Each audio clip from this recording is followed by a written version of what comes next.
দিন দিন যেন হাসির খোরাক হয়ে উঠছেন রচনা ব্যানার্জি। দই থেকে ঘুগনি, হুগলির তৃণমূল প্রার্থীর মুখে উঠে আসছে নানা ধরনের হাস্যকর সব কথা, যার সঙ্গে লোকসভা নির্বাচনের কোনো সম্পর্ক নেই। তাহলে কি ভবিষ্যৎ প্রজন্মের জন্য কর্মসংস্থান নয়, দলনেত্রীর কথা মতো ঘুগনি চপকে শিল্প করতে চাইছেন রচনা? তোপ দেখেছেন হুগলির বিজেপি প্রার্থী লকেট চ্যাটার্জি।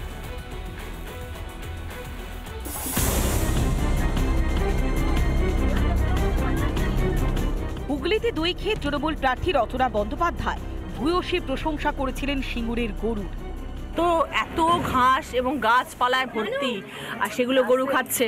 গরু তো শাক পাতা খেয়েই বড় হয়, এবং সেগুলো খেয়ে হৃষ্টপুষ্ট হচ্ছে, আর তারপর তার যে দুধটা বেরোচ্ছে সেটা এত ভালো যে দইটা এত ভালো। হুগলির ধোঁয়ায় দেখেছিলেন অগুন্তি কারখানা, কিন্তু আমি যখন এলাম তখন তো দেখলাম অনেক কারখানা হয়েছে। চিমনি থেকে শুধু ধোঁয়ায় ধোঁয়া, অন্ধকার রাস্তাঘাট শুধু ধোঁয়া বেরোচ্ছে। এত কারখানা হয়েছে, তাহলে কি করে বলছেন যে কারখানা হয়নি? এবার পালা ঘুগনি। প্রচারে বেরিয়ে হুগলির তৃণমূল প্রার্থী রচনা নিজে ঘুগনি খেলেন, খাওয়ালেন দলের কর্মীদেরও। তারপর প্রশংসায় ভরালেন, বললেন বাড়ির চেয়েও ভালো। দারুণ দারুণ, আমার বাড়ির থেকে অনেক ভালো, সবই ভালো। দুধের দইও ভালো, ঘুগনিও ভালো, সব ভালো। দারুণ খাচ্ছি, আমি শুধু খাওয়ার মধ্যেই আছি। খাওয়াচ্ছি, শুধু খাওয়াবো না, এটা হতে পারে? প্রচারে ফলে এটাও সব মানুষের সাথে একসঙ্গে বসে খাওয়া দাওয়া। রচনার একের পর এক মন্তব্য সামনে আসতেই কটাক্ষ করতে ছাড়েননি বিজেপির প্রার্থী লকেট চট্টোপাধ্যায়। সব শিল্প, ঘুগনি শিল্প, উনি বলেছেন ওনার মতো কাজ করছেন যে সিঙ্গুরে কোনো কারখানা হবে না, ঘাস হবে, ঘাস গরু খাবে, গরু খেয়ে দই দুধ দেবে, দুধ থেকে দই হবে, এটাই হবে। প্লাস ঘুগনি বলেছেন চপ শিল্প, ছোট ছোট করে ঘুগনি বেচো। তো উনি ওটাই দেখাচ্ছেন প্রেরণা, মমতা ব্যানার্জির প্রেরণা। আগামী দিনের যুব সমাজ ভাই ঘুগনি তৈরি করো আর ঘুগনি খাও আর ঘুগনি বেচো। এখানেই থেমে থাকেননি লকেট, মিমি নুসরাতের উদাহরণ দিয়ে আক্রমণ শানিয়েছেন রচনাকে। এইরকম ভাবে যদি একজনকে পাঠিয়ে দেয়, ভাবে যে না মানুষকে ভুল বুঝিয়ে আমি ভোটগুলো নিয়ে নেবো। মিমি নুসরাতের কি হয়েছে? কোথায় 5 বছর পর তারা? এছাড়া তাদেরকে নিয়ে তাদের কেরিয়ারটাও ঠিক শেষ করে দিল। 5 বছর পর তাদেরকে কি বলবে লোকে? তাদের কেরিয়ারও শেষ হয়ে গেল, তাদের টিকিটও দিল না, তাদের প্রচারও রাখেনি। এদেরও তাই হবে। দুই প্রার্থীর কথার বাড়ি জমে উঠেছে ভোটের লড়াই। রোজই নিত্য নতুন বক্তব্যে নিজেকে হাস্যকর করে তুলেছেন তৃণমূল প্রার্থী রচনা ব্যানার্জি। তবে হুগলি কার দখলে আসে সেটাই এখন দেখার। রিপাবলিক বাংলা। নির্বাচন মানেই একের পর এক চ্যালেঞ্জ। ঘাটালের দেব হিরণ দৈরব প্রচারে গিয়ে ঘাটাল মাস্টার প্ল্যান প্রসঙ্গ ফের দেবের মুখে। দেবের এই মন্তব্যের সূত্র ধরে তৃণমূল প্রার্থীকে চাচা ছোড়া আক্রমণ করেছেন হিরণ। হাই ভোল্টেজ কেন্দ্র ঘাটাল, দেব হিরণ লড়াইয়ের সরগরম। ভোটারদের মন কাটতে টক্কর দিয়ে প্রচার সারছেন দুই অভিনেতা প্রার্থী।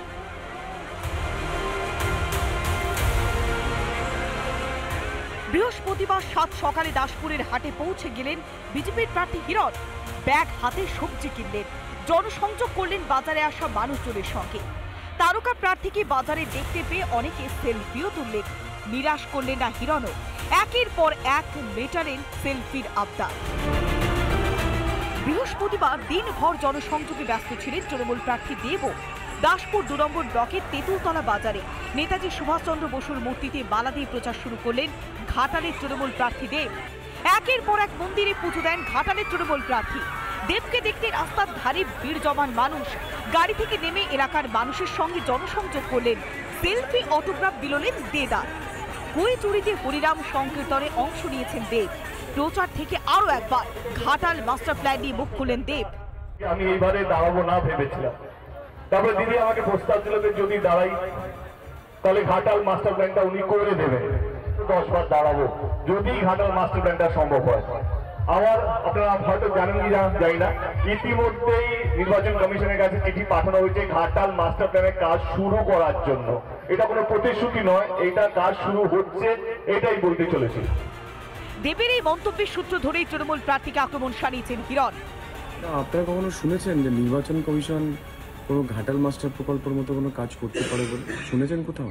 না, এমন সংবিধান পড়েছেন যে ঘাটাল মাস্টার প্রকল্পের অনুমতি ওনাকে নির্বাচন কমিশন থেকে নিতে হবে।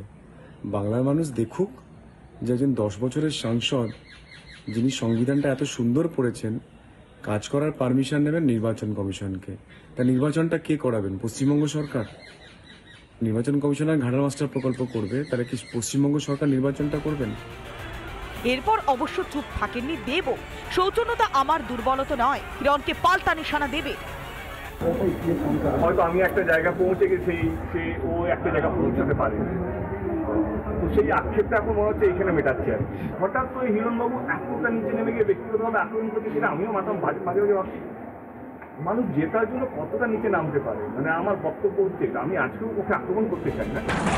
শাসক বিরোধী প্রার্থীর বাকযুদ্ধে ভোটের হাওয়া গরম ঘাটালে। সুদীপ্ত দাসের রিপোর্ট, রিপাবলিক বাংলা। লোকসভা নির্বাচন তো আর হাতে গোনা কয়েকটা দিনের অপেক্ষা, তাই তো নির্বাচনের প্রচার থেকে রাজ্যের সরকারকে ফেলে দেওয়ার হুঁশিয়ারি। বিজেপি 2019-এর লোকসভা থেকে ডাবল আসন পেলে তৃণমূল সরকারকে বঙ্গোপসাগরে ছুঁড়ে ফেলার হুমকি দিলেন বিরোধী দলনেতা শুভেন্দু অধিকারী। সিপিএম এর বিরুদ্ধে তোপ দাগলেন রাজ্যের বিরোধী দলনেতা। লড়াই করতে হবে, সন্দেশখালীর বদলাই বিএমএ হবে তো, হবে তো, হবে তো। সন্দেশখালী ভুলে যাননি তো, ভুলে যাননি তো, ভুলে যাননি তো। বাংলা থেকে 36 আসন জিতলেই রাজ্য সরকার বদল। তৃণমূল সরকারকে বঙ্গোপসাগরে ছুঁড়ে ফেলা হবে, হুমকি রাজ্যের বিরোধী দলনেতা শুভেন্দু অধিকারী। 18টাকে যদি ডবল করে দেন 6 মাসের মধ্যে, এই সরকারটাকে বঙ্গোপসাগরে ফেলার কাজ আপনাদের বিরোধী দলনেতা করবে। বাংলায় বিজেপি ক্ষমতায় এলে কেন্দ্রীয় সরকারের হারে মহার্ঘ ভাতা দেওয়ার প্রতিশ্রুতি শুভেন্দুর। 3000 টাকা করে মায়েদের দেব, কেন্দ্রীয় হারে মহার্ঘ ভাতা দেব, রাজস্থানের মতো 450 টাকার গ্যাস আমরা দেব, মোদি গ্যারান্টি। সিপিএম তৃণমূলকে জেতানোর চেষ্টা করছে বলে অভিযোগ বিরোধী দলনেতার। তাই আসন্ন লোকসভা ভোটে সিপিএমকে ভোট না দেওয়ার আবেদন বিরোধী দলনেতার। সিপিএমকে একটিও ভোট নয়, ওরা লড়বে না। এখন কোন ভোটে আপনি বয়স্ক সিনিয়র লিডারদের দেখবেন না, কারণ ওরা জানে আমরা লড়ছি ভোট কেটে তৃণমূলকে জেতানোর জন্য। যাদবপুরের বিজেপি প্রার্থী অনির্বাণ গাঙ্গুলির হয়ে প্রচারে আসেন শুভেন্দু অধিকারী। যাদবপুরের সভা থেকেই ভোট যুদ্ধে কামান দাগলেন শুভেন্দু। আসানসোল যদি বদলা নিতে পারে, যাদবপুর পারবে না কেন? রিপাবলিক বাংলা।